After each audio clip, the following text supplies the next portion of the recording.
The Boston Public Health Commission recently held its third annual summit for young people on handling the pitfalls of relationships. The focus was on cheating and healthy ways to break up. There was also attention to the shift in boundaries brought about through social networking on the internet. Joining us are two of the participants, the director of the Start Strong program from the Boston Public Health Commission, Nicole Daly, and a peer leader with the program, Jason Nascimento. Thank you both very much for being with us. Thank you for having us. I want to start with Nicole because some people might be feeling here a summit on breaking up for teenagers. Come on, I mean, what's the big deal here?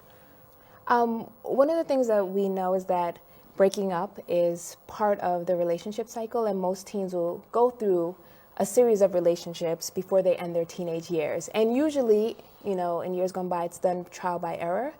But one of the things that we're finding is that there is a lot of hurt and pain, and it can actually affect a teen's ability to move on and effectively engage in a healthy relationship afterwards. So if they have a poor or unhealthy breakup, it can really affect them later on in life.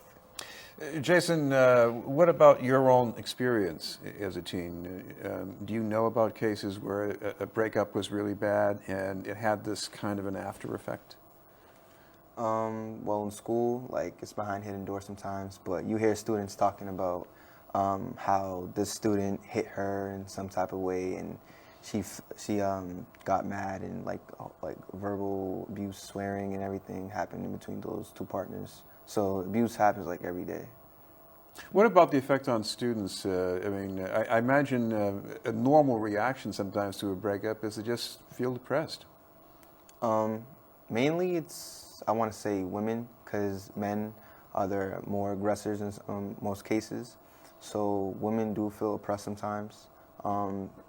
Emotional abuse, has a big impact on these cases. Yeah. And one of the things that we do really talk about is it is natural. So what we're offering at the summit is not a silver bullet. It's not a way to simply just take away the after effects, but what we're talking about is how do you engage in a respectful breakup that has the minimal amount of impact, because we know that there's going to be hurt, we know that there's going to be sadness involved, but there are ways to mitigate some of those effects. Well, talk about what happens before breakups are officialized, because the lack of respect usually means there's some cheating that goes on, and I guess that's what you had a documentary about at the summit as well. Tell us a little bit about that.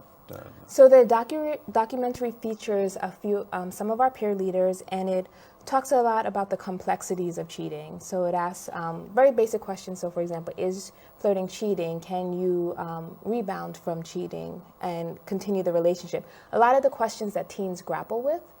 So it gives a lot of insight into kind of what's going on for teenagers right now in terms of cheating. And we're going to bring up an excerpt of that in just a moment here.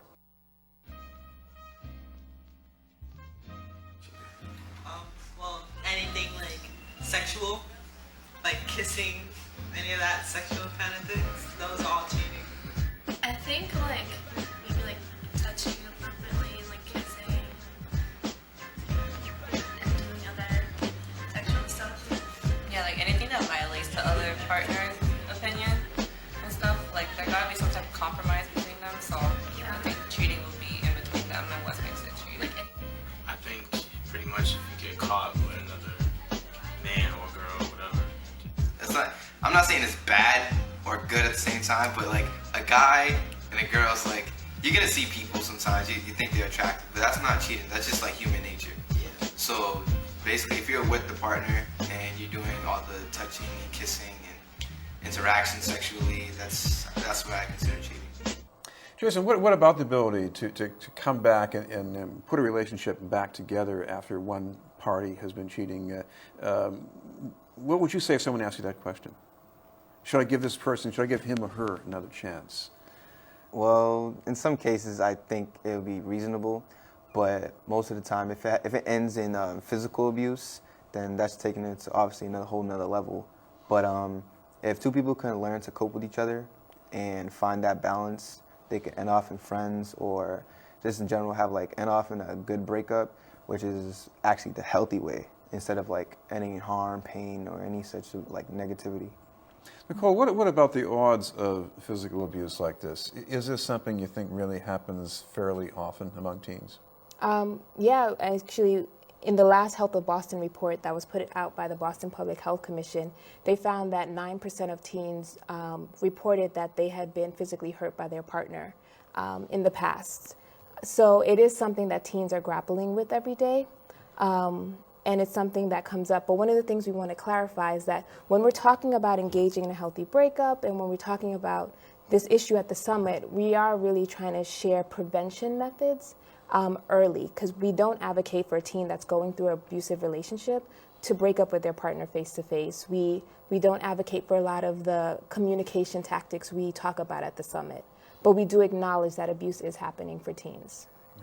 Coming back to Jason, what about the ways to end a relationship for whatever the reason? If people do want to move on, what's the right way to do that?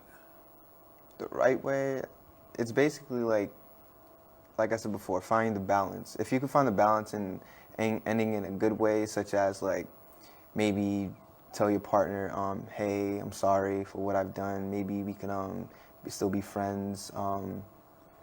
Do you think we could still move on with our friendship? We don't have to have a partnership, like a deep one, but just to let you know that like I'm still there for you. We could do this together. Let that partner know that no matter what happens, you'll still be there for them. Nicole, there's also a difference between communicating that by Facebook and doing it face-to-face, and maybe doing it face-to-face when no one else is around. There is definitely a big difference, and that's why we do say that if there is no abuse, if there's no threat of abuse, it is preferable to do it face-to-face. That teens should take that courtesy, because one of the things we found out when we were doing focus groups and talking with teens as we planned the summit is that many of them wanted that respect. Many of them wanted to know that their partner cared enough about them to have a face-to-face breakup.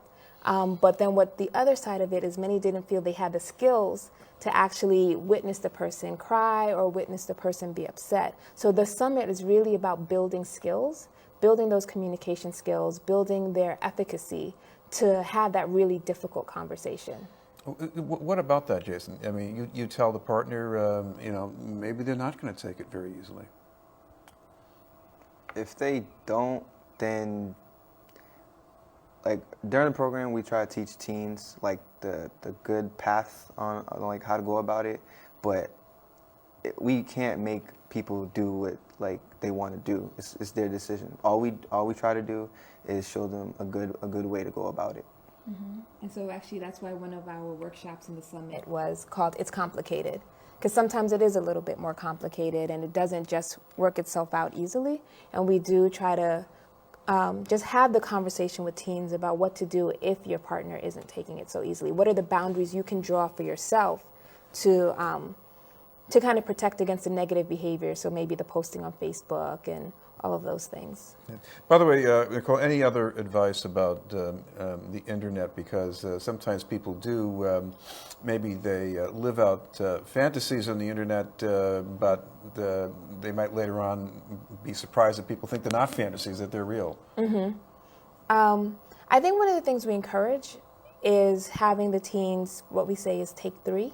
So, and one of them being taking a technology timeout. And it can be defined however they want. It could be for literally 20 minutes to cool off. It could be saying, I'm not going on for 2 weeks. It's allowing them to think about what are their technology boundaries, to kind of think ahead of what they might want to do if things start to get sticky while they're going through the breakup. And then the other 2 are taking care of yourself and taking responsibility for your actions. We should mention, if people would like any more helpful advice from the Public Health Commission, you've got some information online as well. You can do that while they're on their break, perhaps? Yes. So we do have our tools online, which can be found at www.bphc.org/startstrong. All right, thank you very much, Nicole Daly and Jason Nascimento. Still to come, a look at the market for troubled housing and who's buying. But